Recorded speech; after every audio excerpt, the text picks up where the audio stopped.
ఆదోని నియోజకవర్గాన్ని పారిశ్రామిక కేంద్రంగా చేయాలనే నా లక్ష్యం. రెండవ బాంబేగా ప్రసిద్ధి చెందినటువంటి ఆదోని ఒకప్పుడు, తర్వాత గత 30 సంవత్సరాలుగా పూర్తిగా చితికిపోయి ఈ రోజు పరిశ్రమలే లేనటువంటి ఆదోనికి మళ్ళీ జీవం పోసి ఇక్కడ పరిశ్రమలను స్థాపించి ఏదైతే వలసలు పోతున్నారు, ఇక్కడ ఉద్యోగాలు లేవని, ఇక్కడ ఉపాధి లేదని, ఇక్కడ పని లేదని పొట్ట చేత పట్టుకొని మన బిడ్డలందరూ కూడా కుటుంబాలతో సహా ఎక్కడికో వలసకు పోయి కూలీ నాలి చేసుకుంటున్నటువంటి సమస్యకు పరిష్కారం ఇచ్చే దిశగా ఎన్నోసార్లు నేను అసెంబ్లీలో ప్రత్యేకంగా దీన్ని చర్చించడం జరిగింది. పెద్ద ఎత్తున మాకు సాయం చేయండి అని అడగడం జరిగింది. ఇదే సందర్భాన్ని పురస్కరించుకొని రాష్ట్ర వ్యాప్తంగా చిన్న మధ్య తరగతి పరిశ్రమలు, దానికి సంబంధించినటువంటి శాఖ ద్వారా 35 ప్రాంతాల్లో 175 నియోజకవర్గాలలో 35 నియోజకవర్గాల్లో ఈ రోజు ఇటువంటి ఎంఎస్ఎంఈ పార్కులు చేస్తూ ఉంటే, అందులో ఒకటి ఆదోనికి రావడం ముఖ్యమంత్రి గారు చంద్రబాబు నాయుడు గారు ఆయన ఆశీస్సులతో ఈ రోజు ఆదోనిలో ఈ ప్రాంతాన్ని ఎంఎస్ఎంఈ పార్క్ గా గుర్తించడం అన్నది చాలా ఆనందంగా అనిపిస్తుంది. ఈ సందర్భాన్ని గౌరవ ముఖ్యమంత్రి చంద్రబాబు నాయుడు గారికి, ఉప ముఖ్యమంత్రి పవన్ కళ్యాణ్ గారికి, ప్రధాని నరేంద్ర మోదీ గారు ఆశీస్సులకు అందరికీ కూడా ప్రత్యేకంగా ధన్యవాదాలు తెలియజేస్తా ఉన్నారు.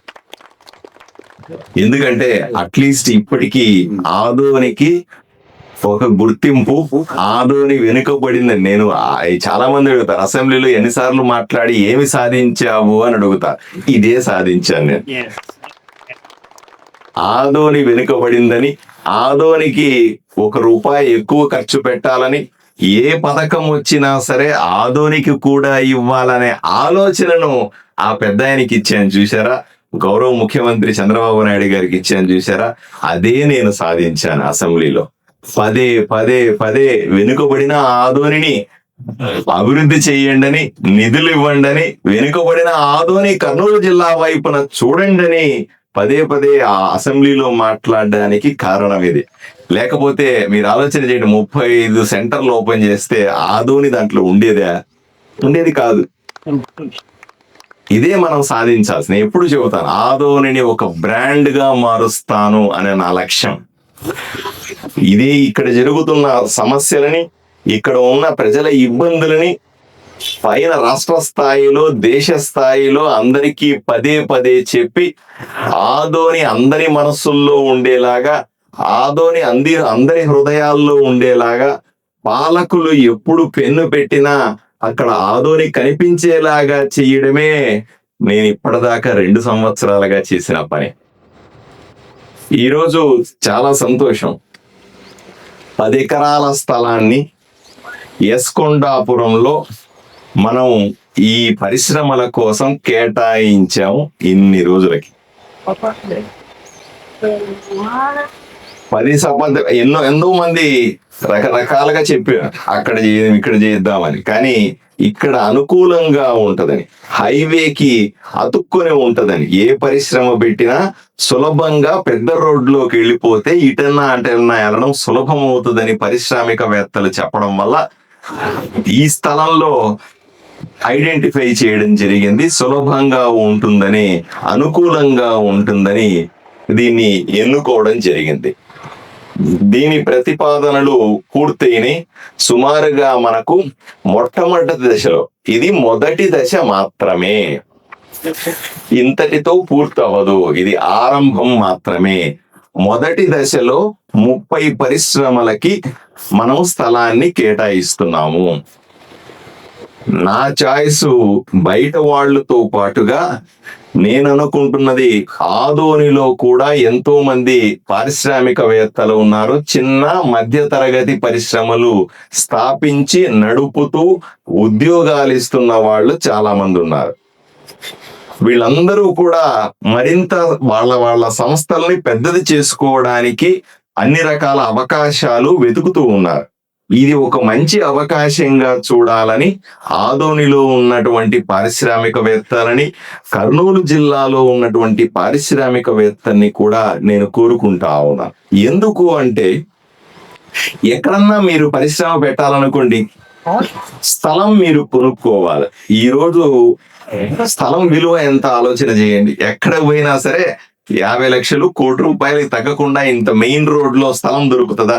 ఇప్పుడు నేను చూపిస్తున్న స్థలానికి ఎదురుగా స్థలం అడిగి చూడండి, లేదా నేను చూపిస్తున్న స్థలానికి వెనక స్థలాన్ని అడిగి చూడండి, ఎంత ధర చెప్తారు మీకు? ఎంత లేదన్నా ₹50 లక్షల, ₹70 లక్షల ఎకరా చెప్తారు. అటువంటి స్థలాన్ని ఇప్పుడు ఉచితంగానే ఇవ్వబోతా ఉన్నాం. రెండవది, రోడ్లు, మీరు స్థలం కొన్నారు బాగానే ఉంది, ఫ్యాక్టరీ పెట్టుకోవాలంటే దాంట్లో రోడ్లు వేసుకోవాలా, నీళ్లు ఇవ్వాలా, కరెంట్ ఇవ్వాలా, ఇంటర్నెట్ ఇవ్వాలా, డ్రైనేజీలు ఇవ్వాలా. వీటికి ఎంత ఖర్చు అవుద్దో ఆలోచన చేయండి. ఇవన్నీ కూడా సొంతంగా చేసుకుంటే లక్షలు, కోట్ల రూపాయలకి వెళ్తాదా వెళ్ళదా? ఇక్కడ చూడండి, మేమే రోడ్లు వేసిస్తాం, మేమే డ్రైనేజీలు నిర్మించిస్తాం, మేమే అవసరమైనటువంటి ప్లాటింగ్ చేయిస్తాం, మేమే ఇంటర్నెట్ సౌకర్యం కల్పిస్తాం, మేమే కరెంట్ ఇస్తాం. అన్ని కూడా 10 మంది చుట్టూ తిరగాల్సిన పని లేకుండా సింగిల్ విండో విధానం, ఒకే ఒక్క అప్లికేషన్ తో అన్ని సమస్యలు పరిష్కరించే ఏర్పాట్లు మేము చేస్తాం. మూడవది, ఏ కష్టం వచ్చినా అన్నింటికంటే ముఖ్యమైనది, ఆదోనిలో స్థలం చూస్తే ఎవడో ఒకటి వచ్చి కబ్జా చేసుకుంటాడు కదా, సమస్య లేదు మీకు ఇక్కడ. మేమే కాపాడుతాం, ఆ పొలాన్ని కాపాడి మీకు కబ్జాల వారు కాకుండా ప్రశాంతంగా మీ భూమిని మీకే ఉంచుతాం. నాలుగవది, పరిశ్రమ పెట్టాలనుకున్నప్పుడు బ్యాంకుల వాళ్ళతో మాట్లాడి మీకు రుణాలు కూడా ఇప్పిస్తాం. ఇన్ని జరిగేది సులభంగా ఇక్కడ పారిశ్రామికవేత్తలు పెట్టుకోవడానికి అవకాశం. నేను కోరేదల్లా ఇన్ని నేనే చేస్తాను. ఈ రోజు స్థలాన్ని ఎతికాను, నేను ముగ్గుతో, తెల్ల ముగ్గుతో ప్లాట్ వేశాను, ఈ రోజు సభ పెట్టాను, అందరు లీటర్లు తీసుకొని వచ్చి కూర్చోబెట్టాను, మిమ్మల్ని అందరిని తీసుకొని వచ్చి ఇక్కడ ప్రారంభిస్తా ఉన్నాను, శిలాఫలకాన్ని పెడతా ఉన్నాను. ఇన్ని చేసిన వాడిని మిగతావన్నీ కూడా చేస్తా కదా. ఆటోమేటిక్ గా మీరు ముందుకు రండి, మీకు అన్ని వసతులు ఇప్పించే బాధ్యత నేను తీసుకుంటాను అని ఈ సందర్భంగా మనవి చేస్తా ఉన్నా. రెండవది, ఎందుకు ఇలా చెయ్యాలా? ఎంఎస్ఎంఈ పార్కుల వల్ల ఒరిగేది ఏమిటి? పార్సారథి మీ లక్ష్యం ఏమిటి? ప్రభుత్వ లక్ష్యం ఏమిటి? గౌరవ ముఖ్యమంత్రి చంద్రబాబు నాయుడు గారు చాలా స్పష్టంగా చెప్తా ఉన్నారు, అయ్యా ప్రభుత్వంలో ఉద్యోగాలు తక్కువగా ఉంటాయి లేదా ఉండవు, ప్రభుత్వంలో ఉద్యోగాలు ఇవ్వడం సాధ్యం కాదు భవిష్యత్తులో. అట్లాంటప్పుడు ప్రైవేటు ఉద్యోగాలు ఇవ్వాలా? ప్రైవేటు ఉద్యోగాలు ఇవ్వాలంటే పరిశ్రమలు రావాలా? పరిశ్రమలు రావాలా వస్తేనే ఈ నిరుద్యోగం అన్నది పోతది. ప్రభుత్వం లక్ష్యం పెట్టుకుంది, నేను ఒక లక్ష్యం పెట్టుకున్నాను. ఆదోనిలో 50,000 కుటుంబాలు ఉన్నాయి. 50,000 కుటుంబంలో నుంచి ప్రతి ఇంట్లో నుంచి ఒక పారిశ్రామికవేత్త రావాలి. పారిశ్రామికవేత్త రావాలంటే పెద్ద పెద్ద ఫ్యాక్టరీలు పెట్టి అవి పెట్టి ఇవి పెట్టి దాన్ని పెద్ద పరిశ్రమలు అన్నక్కర్లా. అక్క చెల్లెలు ఉన్నారు ఇక్కడ, అమ్మకు తెలుసు, 10 మందిని కన్న తల్లిని ఈ రోజు చూశాను దండం పెట్టి. 10 మందిని కన్నది. ఆమెకు పచ్చళ్ళు చేయడం రాదా? 10 రకాల పచ్చళ్ళు చేయడం వస్తుందా రాదా నీకు చెప్పు తల్లి? అది కూడా పరిశ్రమనే. మన ప్రాంతంలో బొబ్బట్లు చేస్తారు. బొబ్బట్లు అంటే దీన్ని ఇక్కడ ఏమంటాం? భక్ష్యాలు చేస్తాం. భక్ష్యాలు చేయడం అన్నది అనంతపూర్ టౌన్ లో పెద్ద పరిశ్రమ. ఇక్కడ కూర్చున్న అక్కల చెల్లెలకి అందరికీ భక్ష్యాలు చేయడం వస్తుందా రాదు చెప్పండి అమ్మా? భక్ష్యాలు చేసేది కూడా పరిశ్రమే. దాంట్లో కూడా 10 మంది మీద టపటపా చేయొచ్చు. మీకు తెలుసా జొన్న రొట్టెలు? మీరు బళ్ళారి సైడ్ వెళ్తే నిల్వ ఉండేటువంటి జొన్న రొట్టెలు చేస్తారు. పలుచగా ఉంటాయి అవి. ఎప్పుడన్నా కారులో పోతూ పోతూ లేదా బస్సులో పోతూ పోతూ అక్కడ అమ్ముతా ఉంటారు. దాన్ని తీసుకొని స్నాక్స్ లాగా తింటా పోతారు తెలుసా. నిల్వ ఉండేటువంటి జొన్న రొట్టెలు మీకు అందరికి చేయడం వచ్చా రాదా చెప్పమ్మా? బ్రహ్మాండంగా వస్తుంది. ఇది కూడా పరిశ్రమనే. ఎంతో మంది ఈ పరిశ్రమలు ఈరోజు అన్నింటికంటే ముఖ్యంగా నేను మీకు చెప్పాలనుకుంటుంది ఏంటంటే, ఈ పరిశ్రమ ఇక్కడ స్థలాన్ని కేటాయించినామని తెలియగానే ఒక అప్లికేషన్ వచ్చేసింది. అప్పుడే నాకు స్థలాన్ని కేటాయిస్తే నేను ఇక్కడ పరిశ్రమ పెడతాను అని చెప్పి రాయల్ మోటార్స్ కు సంబంధించినటువంటి రఫీక్ గారు నాకు అప్లికేషన్ ఇచ్చారు. రండి రఫీక్ గారు, ఆయన నేను ప్రత్యేకంగా అభినందిస్తాను. ఇట్లా రావాలి ప్రతి ఒక్కరు. ఆయన రాస్తున్నాడు, ఆదోనిలో ఒక కార్ గ్యారేజ్ పరిశ్రమ నడుపుతున్నారు. రండి సార్, పైకి రండి సార్, బలవండి, మీలాంటి వాళ్ళే కావాలి మాకు. కార్ గ్యారేజ్ పరిశ్రమ నడుపుతున్నాను, నా దగ్గర 30 మంది ఉపాధి పొందుతున్నారు. మీరు మాకు పార్కులో స్థలాన్ని కేటాయిస్తే పరిశ్రమను ఇంకా విస్తరింపజేసి మరో 30 మందికి ఉపాధి కల్పించే అవకాశం వస్తుంది. దయచేసి స్థలాన్ని కేటాయించండి అన్నారు. తప్పనిసరిగా మీలాంటి చిన్న పెద్ద పారిశ్రామికవేత్తలని మేము అభినందిస్తా ఉన్నాం, స్వాగతిస్తా ఉన్నాం, ప్రత్యేకంగా ధన్యవాదాలు కూడా తెలుపుతా ఉన్నాం. ఎందుకంటే మాకు ఈరోజు అన్నింటికంటే కావాల్సింది నేను ఎవరికైనా ఏమైనా చేస్తాను, నాకు ఎన్ని ఉద్యోగాలు ఇస్తావు అని మాత్రమే అడుగుతాను. నేను ఇంత కష్టం ఎందుకోసం పడుతున్నాం?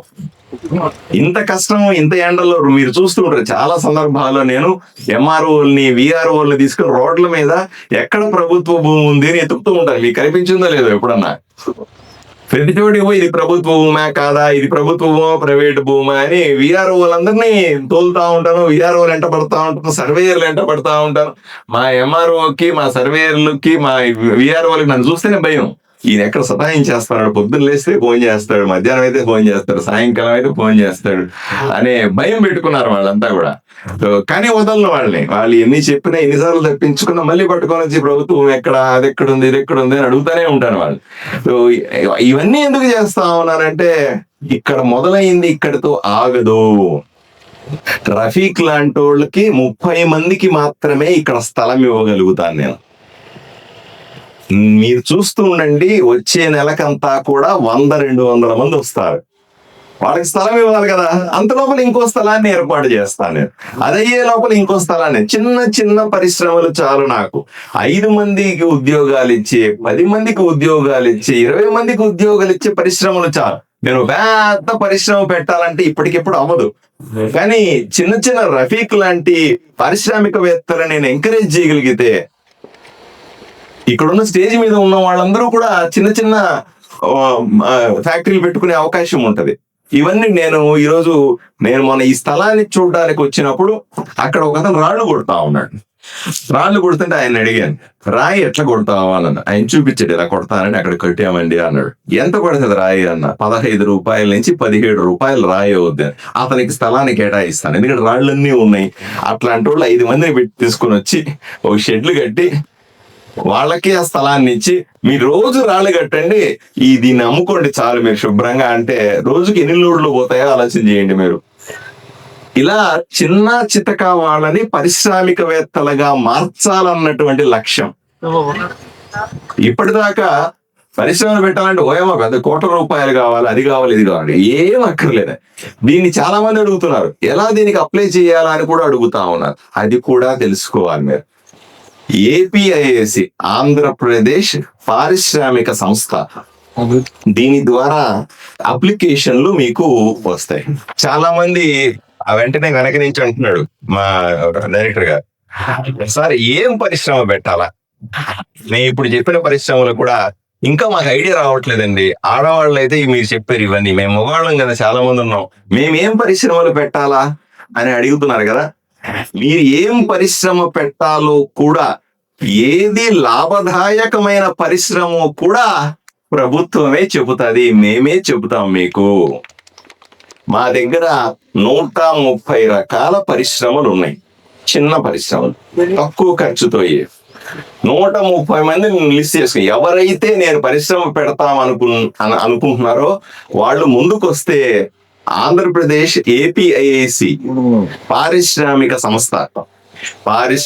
సంస్థ ద్వారా మీకు జోనల్ మేనేజర్ అండి. ఆ జోనల్ మేనేజర్ దగ్గరికి పోయి కర్నూలులో ఉంటాడు. ఆయన ఒకసారి 2 సార్లు ఇక్కడికి పిలిపించి సమావేశాన్ని ఏర్పాటు చేస్తాను. ఆయన ఫోన్ నెంబర్ కూడా రాసుకుంటారా? రాసుకోండి, పనికొస్తుంది మీకు. ఎవరైతే రాసుకోగలరో వాళ్ళు రాసుకోండి. 9948092246.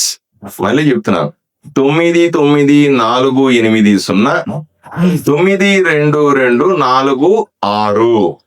ఇది జోనల్ మేనేజర్ దగ్గరికి వెళ్తుంది. ఈయన దగ్గర ఏ పరిశ్రమ లాభదాయకము, ఏ పరిశ్రమకు ఎంత ఖర్చు అవుతుంది, ఎంత లాభం వస్తుంది, మన ప్రాంతంలో పెట్టదగిన పరిశ్రమ కాదా అనే విషయం కూడా ఇతని దగ్గర సమాచారం ఉంది. సో ఇతన్ని కాంటాక్ట్ చేసి మీరు తీసుకోవచ్చు. లేదా మీ దగ్గర రెడీగా ఉంటే ప్రాజెక్ట్ రిపోర్ట్ ఎవరికి ఎక్కడ అప్లై చేయాలంటే www.apiic.in ఈ వెబ్సైట్ కూడా మీరు నేరుగా అప్లై చేసుకోవచ్చు. మీ పరిశ్రమకు సంబంధించిన డీటెయిల్స్ అన్నిటిని కూడా తీసుకుని వెంటనే వాళ్ళు మీకు ఒక తమాషా చెప్పాలా, సార్ మీరు వేస్తా ఉన్నారు, ఈ స్థలానికి ఎంత డబ్బులు కట్టాలా అని అనుకోండి.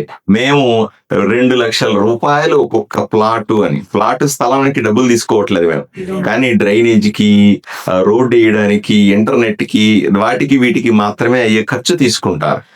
2 లక్షల రూపాయలుగా నిర్ణయం చేస్తే మీరు కట్టాల్సింది కేవలం 10% మాత్రమే. ఎంత కట్టాలా? 10% డబ్బులు మాత్రమే కట్టి స్థలాన్ని మీరు తీసుకొని పరిశ్రమని ఏర్పాటు చేయొచ్చు.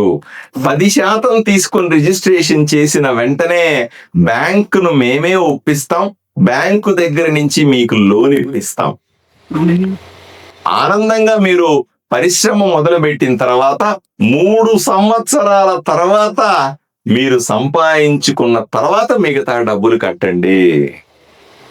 బాగుందా లేదమ్మా? బాగుందా లేదయ్యా? బాగుందా లేదా? చప్పట్లు కొట్టాలి మీరు. నా కోసం కాదు, చంద్రబాబు నాయుడు గారికి చప్పట్లు కొట్టాలి, మన కోసం కాదు. కూటమి ప్రభుత్వానికి చప్పట్లు కొట్టాలి. ఇటువంటి అద్భుతమైన పథకాన్ని తీసుకొచ్చింది గౌరవ ముఖ్యమంత్రి చంద్రబాబు నాయుడు గారు. ఆయనకి చప్పట్లతో మనం స్వాగతం చెప్పాల్సిన అవసరం ఉంది. ఇలా ఏ చిన్న పెద్ద పరిశ్రమలైనా సరే మిమ్మల్ని అందరినీ కూడా, అలాగే అక్క చెప్తా ఉంది, మహిళలు ఎవరైనా పరిశ్రమలు పెట్టుకోవాలంటే వాళ్ళని ఎంకరేజ్ చేయండి అన్న అంటది.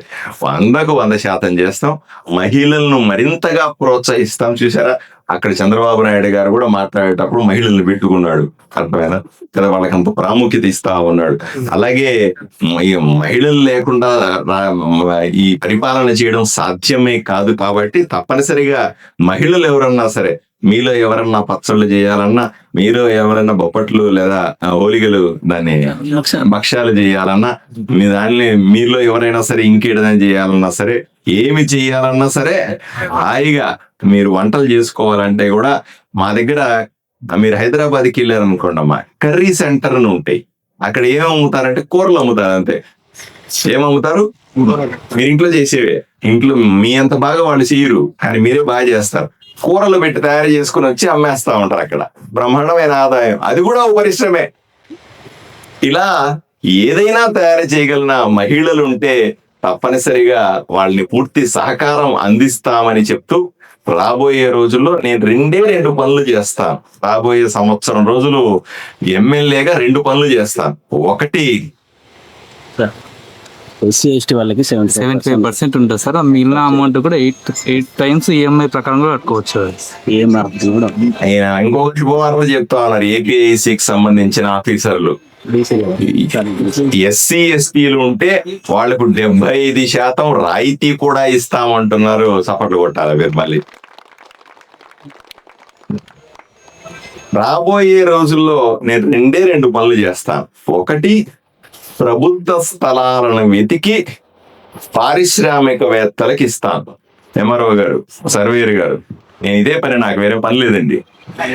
ప్రభుత్వ స్థలాలను వెతికి పారిశ్రమల కోసం ఇస్తాను. రెండవది, ఊర్లు అందరి దగ్గరికి పోతాను నేను. ఇప్పుడు రఫీక్ భయ్ ఉన్నాడు, మళ్ళీ రఫీక్ భాయ్ లాంటి వాళ్ళందరినీ కలుస్తాను నేను. చిన్న పెద్ద పరిశ్రమలు చేసి పెట్టుకొని ఉన్న వాళ్ళందరినీ కలుస్తా పోయి వ్యక్తిగతంగా. అయ్యా నీకేం కావాలా, నీ దగ్గర 20 మంది పని చేస్తున్నారు, 50 మంది పని చేసేలాగా చెయ్యాలంటే నేనేం సాయం చేయాలి నీకు చెప్పు,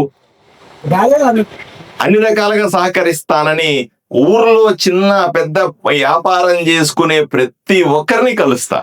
ఇంతే, అది చేస్తే కూడా చాలు ఊర్లో సొంతగా నిరుద్యోగులు తగ్గి అక్కడ ఉద్యోగాలు పెరుగుతాయి అన్నది నా ఆలోచన. ఈ 2 పనులు చేసి ప్రతి ఇంటిలో కూడా ఒక పారిశ్రామికవేత్త అంటే పెద్ద పదం కాదు, వ్యాపారం చేసేవాడు అంతే. ప్రతి ఇంట్లో కూడా ఉద్యోగం చేసేవాడు కాదు, ప్రతి ఇంట్లో కూడా చితకో వ్యాపారం చేసేవాడు కావాలి నాకు అనే లక్ష్యాన్ని నేను చేరుకుంటాననే నమ్మకం నాకుంది.